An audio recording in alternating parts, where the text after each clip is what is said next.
Are you tired of these gray days? Let me show you 5 flowering shrubs to add spring color to your garden. Camellias. I love their glossy evergreen foliage. They can be trained into a multi-stem shrub or a small tree. And honestly though, look at these big, beautiful flowers in all kinds of colors. Look at this one. Oh yeah, so in love with this one.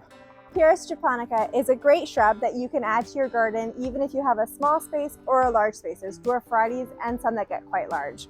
I love their evergreen leaves and these beautiful trusses of just these bell-like flowers that the bees and early pollinators love. Some of them, like this forest flame, even has beautiful spring new growth that's almost as pretty as a flower. So this is flowering quince, which I love this unique color in the early spring garden.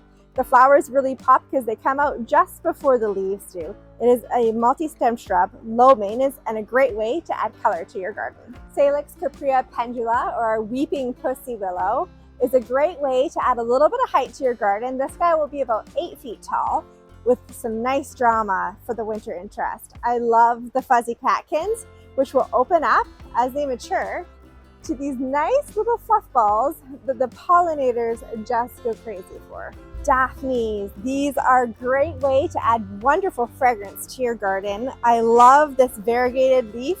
This one will be beautiful all year long. Nice magenta buds there. Will probably open to a little bit of a lighter color pink, but just, oh, the fragrance. If you guys could smell it, it's amazing.